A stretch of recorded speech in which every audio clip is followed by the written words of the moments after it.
dagaal culus ayaa maalinkii labaad ka soconaya buraha calmiskaada ee gobolka bari ee Puntland kaas oo u dhaxeeya ciidamada difaaca Puntland iyo sidoo kale kooxda argagixisada ee Daesh tiradii ugu badnayd ayaa laga dilay kooxda sidoo kalena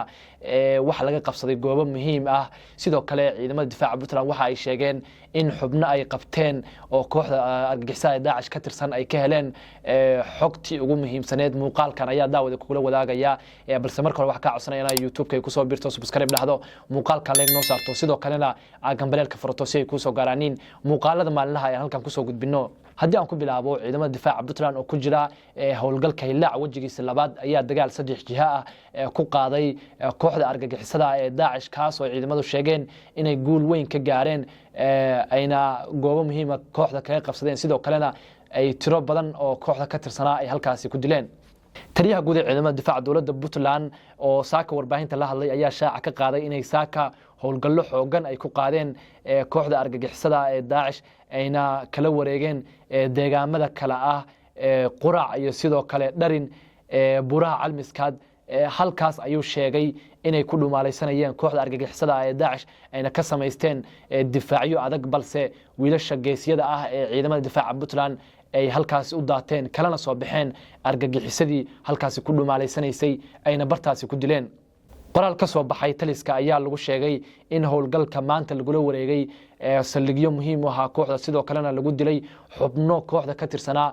kuwaas oo isugu jiray Soomaali iyo sidoo kale ajaanib sidoo kale dadka maanta lagu dilay halkaasi waxa ka tirsanaa ay ciidamada difaaca Puntland sheegeen mid ka mid ah jaajuuskii ugu weynaa kooxda ka tirsanaa oo Soomaali ahaa kaasoo deegaanada iyo sidoo kale kooxda kala tusi jiray meelaha ugu fiican ee lagu dhuuman karo iyo sidoo kale meelaha aan lagu dhuuman karin ciidamada difaaca Puntland waxay sheegeen ninkaas inay dileen una ahaa jaajuuskii ugu weynaa ee kooxda ka tirsanaa muddo dheerna ay ciidamada difaaca Puntland ay ku raad joogeen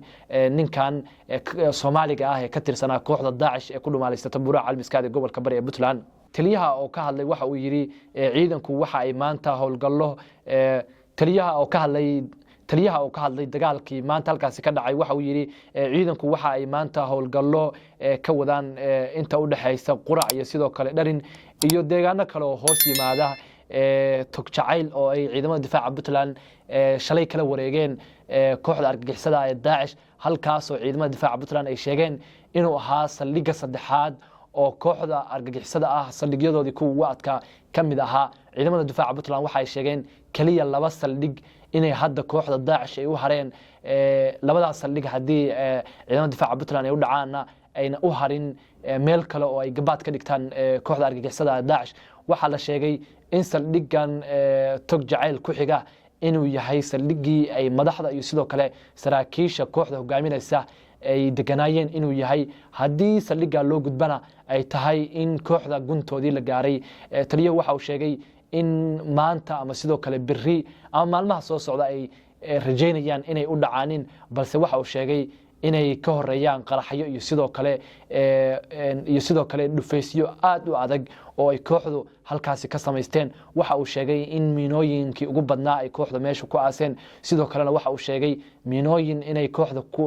halkaasi ku aaseen oo ayna markaasi silsilado ay ku xireen hal qof hadduu taabtana